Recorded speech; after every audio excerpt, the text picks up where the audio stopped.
And we've got our last question. Because the great instigator, Donald Trump, has allowed this situation to occur, which in a way we needed. I mean, you need dark and light forces for everything to happen. So one of the questions we came up with was, who really is Donald Trump? Is he this great buffoon that we see? Is he smarter than we think? Who is he really? Like, maybe... Who is he really? Yeah. Yeah. Are we looking at it energetically? Way in the story. And in Australia, we really, we really looked up to America. We followed them into every war. We're great mates, and mateship is a form of abuse. I don't know.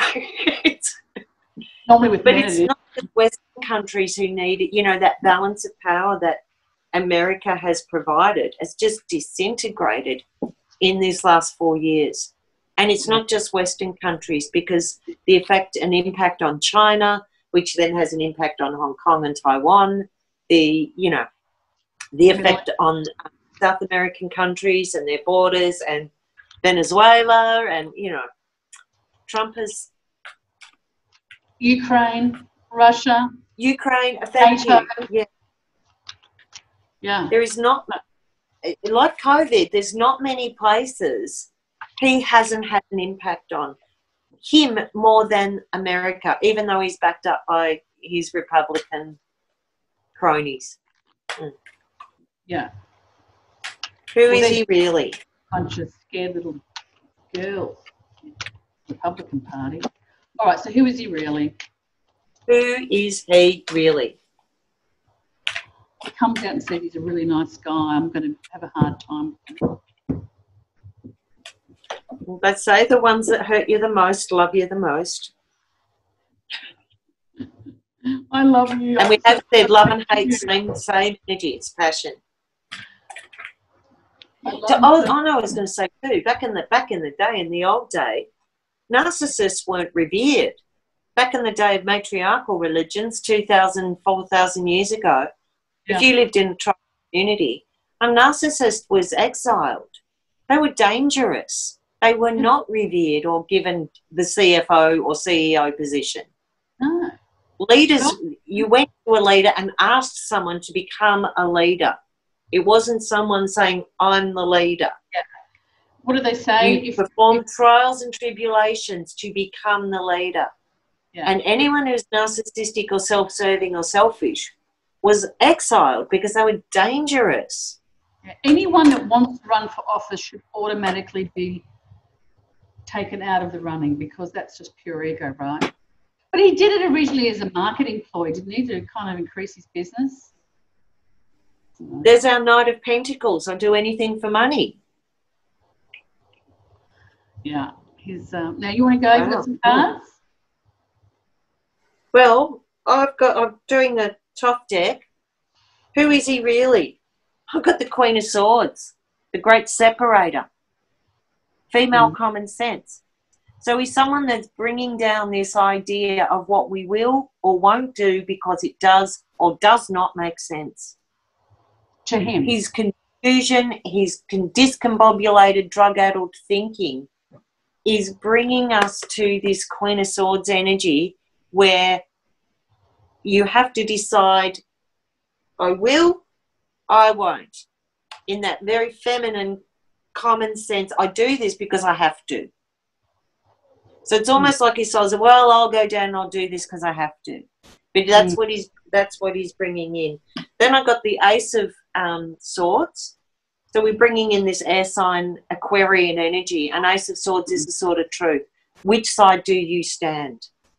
Yeah. So he's someone that is delivering a truth through his shadow. And then I got the Lovers. So again, it's choice.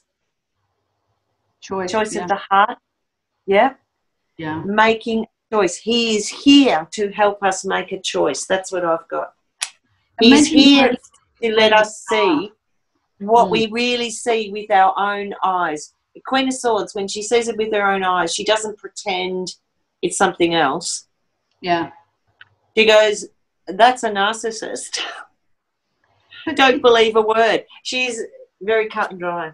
He's helping us get to that right place. What do you got?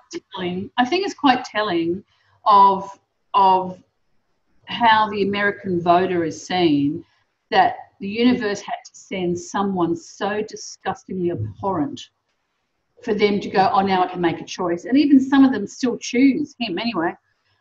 What I've got is the negotiator. Temperance. Oh. But crossed by the Princess of Wands, the shining flame. And that is, for me, what that says to me is he's someone that the flame is, I find that quite disturbing, the flame, and then negotiating with the flame. He doesn't negotiate with cups. He doesn't negotiate with swords, which is using mental energy. He negotiates with the flame of opportunity. So it's all about opportunity. Yeah. And it just feels like that childlike fascination, like shiny object. Oh. Mm. Yeah. And so that's overall for him. That's just his main thing. But getting down into the nitty-gritty, I've got the Two of Cups. And you got the Lovers, was that? I got the Lovers, yeah. The natural pair, Two of Cups. The natural counterpart. Mm. Yeah. So I've got the Two of Cups, but it's crossed by death. Ah, the end of trust. Yeah, he transforms. He kills it off. Like it's that being able to come together and work together, he's killed it on every level, not just politically between the branches of government. He's killed off the trust between the American people, like love thy neighbour, that doesn't exist anymore. He's killed off complete trust and combining and working together. Everything has now become separate. But in a way, underneath it all, he's really highlighted what was already there. Sorry, what card is it? That's Sun. That's the Sun. So he's highlighted what's already there. If it wasn't there, he wouldn't have been able to manipulate it. Oh, he voted. Yeah. That's the Queen of Swords reality. I just also noticed with her Queen of Swords, she's got a head. She's cut off someone's head. And oh, wow. I've never noticed that before, and I've had these cards thousands of years. I don't know who that is. I might find out. Where I had the King of Swords, and I only realised the other day that there were butterflies on his throne. Just didn't even... And then on top of it, I've got the Eight of Wands. So the Lord of Swiftness, that's above and the Sun was below. So he's been really quick. 4 years, he's been able to highlight every ugly instance in the American fabric of life and the way that they do things. He's done it very, very quickly. And yet again, I've got the Princess of Cups. She's come out quite a bit with yeah. And the Ten of Pentacles. To me, that right now, that also feels like the emotions and the passion of young people. Yeah, because this is... their heart is like, it's unbearable. Yeah, and it's about wealth. So I've got her for the future, and then, like, where is he heading in the future? He's really going to try and press the emotion of, and he does this because the economy is the only thing he can win on. He really presses, that's the Ten of Pentacles, which represents the Trump organisation whenever I do a reading on him. Family wealth, like how much money do you have? And he really pushes people's buttons about their money. I'm the only one that can, I'm a self-made businessman, I'm a billionaire, which is not. He makes people worry about their money. And then yet again, we've got the King of Pentacles, which is Trump now. So for him, it's all about money is his worth.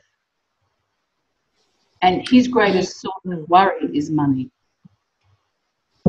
And that attachment to the material, everything else we've been doing here today is showing that attachment to the material is on the way out, is dissolving, is transforming, is already gone in so many levels. Like us talking here right now, it's already changed reality. It has. And what's coming up where he sits at the moment for who he really is, next to the Ten of Pentacles as well, he's got the Ace of Swords. So the truth's going to come out about his money and his wealth. And him as the president, he's going to be oppressed. We've got the Ten of Wands. So he's actually going to find... Oh, do you? As a clarifier to something you said, I just thought, yep, it's the end. Yeah. And this is Lord of Oppression. And look at you going. Yeah. So this is the Lord of Oppression. So his presidency is going to be oppressed as being the president. He's not going to be allowed to do what he wants to do. His concerns are the High Priestess and the Seven of Cups. He's really worried that this illusion of success that he's always put forward is going to be revealed. And then the ending is the Emperor and the Four of Pentacles. So he's actually going to be restricted. Yeah. Yeah. So that's all we're worried about. It's a worry of every narcissist, isn't it? That their vulnerabilities will be revealed. Yeah. So it's that law of the jungle, if they believe only the strong survive, so you've got to be the strongest, they can't tolerate any chink to that facade. That's right. And I think your Princess of Cups is that that youthful emotion. And I've got the slightly jaded Queen of Swords holding a head, a severed head. I'm into that now because of all the even in Australia, statues of our racist history. Statues are being pulled down in Australia, and in America they're being pulled down and bombarded, and the heads are being cut off. Similar to statues of Lenin, similar to statues of various dynasties in China. It kind of really is the end of a dynasty when the Queen of Swords chops off the head of the old revered heroes. Yeah, and those hero villains. And she's not afraid of bringing down her justice either. The Queen of Swords. No, incredibly beautiful card. These are illustrated by Lady Frida Harris, and our Queen of Swords, she's reclining back. It's just, she's reclining back like, yeah. Yeah, I really like the card. I like the Queen of Swords. I don't find her that... She's got me out of many a narcissistic relationship. Really? And now I'm thinking Queen of Swords is the one where they're going crazy and their job is to destabilise and make you feel crazy. And Queen of Swords is like, nah, nah. I tell you the other one more frightening as far as relationships is if you've got an inverted King of Swords. Nasty. Nasty, Cruel. nasty, nasty.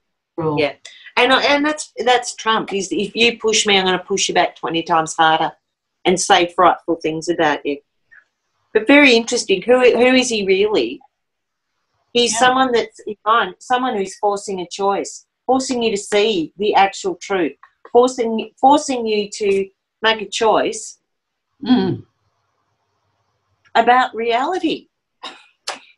Yeah. Like, what kind of world do you want? It's this or it's that. And if you want this, then I'm going to keep going, and it'll just get worse and worse. But I think if we go back to like the New Earth and the paradigm shift, he really represents third density. He really represents that solar plexus chakra. Very much. Very concerned about his appearance, about, how that he looks successful, very... his offspring are his pillars of his status. Yeah, and I think if Biden does, well, Biden's now the Democratic nominee, and I told you before I saw him getting in, but he is someone who has lost, he lost his wife and children in an accident. He's lost a son through cancer. He's a man who's very, very connected to his heart chakra. He really understands compassion. He really understands feelings. He's been to the bottom of the barrel and worked his way back up emotionally. And he's kind of represents the heart chakra, I think, about working together and learning to let go of that kind of stuff, learning to let go of, like any kind of guilt he may have felt about not being there, that survivor guilt, you know, when his wife and boy, I think it was boys, were killed. I think he represents that kind of heart chakra, and I think that people are starting to recognise the kind of leaders they want are heart chakra leaders, that they're the ones that we need to move into that, you know, this next phase for us. So in Australia is the current government, like they keep changing leaders, but I still don't think there's been a heart chakra leader in any of them. We haven't felt it in the heart. I mean, even with Bill Shorten, it was there for us. It was there, but I guess we didn't feel it in the heart because there was something. Well, because as Queen of Swords would say, truth is, someone voted in Scott Morrison, so here he is. Yeah, and the Australian people voted in who resonates with them, and whether I don't think it's a matter anymore of Liberal, Labor or Green or whatever. It's a matter of... No, I think that's the choice that's showing up in America. He is making a clear choice where we don't even have that choice. Yeah, and the same for a lot of other countries like Hungary, that Orbán has been given carte blanche to rule for as long. He has full decree. That's a dangerous thing. He's a right-winger. Mm-hmm. You've got Bolsonaro in Brazil, and look what he's doing to that country. He's killing the Amazon. He let it burn. Mm-hmm. He's allowing the highest rate of deaths for the indigenous Amazon people for COVID anywhere for indigenous people. You've got the Russian-linked Boris Johnson and Dominic Cummings in the UK. Will Brexit ever happen? Who knows? You've got lots of things going on in countries all over the world, not all the dictators in Africa. We won't even start with that. But we're starting to understand we need... being a bleeding heart isn't the issue, but having a heart chakra movement is. Yeah. I even think with Joe Biden... Yeah, Joe Biden... as Joe Biden showing up as the King of Wands, even though he's a Scorpio showing up as that fire sign, King of Wands is that communicator who can activate your feelings, activate the spirit and the energy. And as you were drawing it, and I got him too, it's like, why is he the King of Wands? And I thought, he's also someone who has a stutter, and there must be a personal pain for him around the communicating, you know. So he's using the communication at a high level. I guess Donald Trump has used communication to activate and instigate people's feelings. But if that's Joe Biden, he's using it in a different way. Yeah, and I think that whoever he chooses as his VP will further demonstrate his desire to reach across all the different aisles in America and get people to try and come together. Very interesting to see who he picks. I've got him down as picking a woman with a legal background, I think, some type of legal background. Is that Kamala? I don't know. I tell you who, like, it changes. Like, the tarot can change, like, depending what happens. But at first, I had it more that his favourite was more like Amy Klobuchar. This is months ago, because she would help with the Midwest. She'd help with that Midwest, middle Republican voter. But now I did a reading on Val Demings, Stacey Abrams, and I think it was Suzanne Rice, who used to be with Obama. And I actually got that it will probably be someone. She came out as a wand, as a fire person. And if I went astrologically, that's Stacey Abrams. But it's someone who's got quite a fire. Marianne from Revealing Light has done readings, wondering if Michelle Obama would step in. I saw that and got such a beautiful idea, because she got the outcome was this really, really, we need the feminine and we need that wise woman energy and we need the respect. And Michelle Obama stepping in as that would be amazing. But like we're not getting Joe Biden in for a long haul. I think it's still incubation period. Yeah. I saw him as one term. I think he understands that. I think he's okay with it. he sees himself as the wedge to break open the opportunities. And I think that's why the VP has to be someone that can govern. It's got to be someone with governing experience. And look, Teamwork. Coders, he needs them. He needs them to win. Mm. Go, Joe. All right, love. It's been great seeing you. I always love seeing you. Yeah. Thank you for your husband for setting us up. I know. Well, if it wasn't for him, I wouldn't be able to do anything on the computer because his mistress, the IT systems in our household, only work for him. Oh, jeez. It's why we need the masculine. It's true.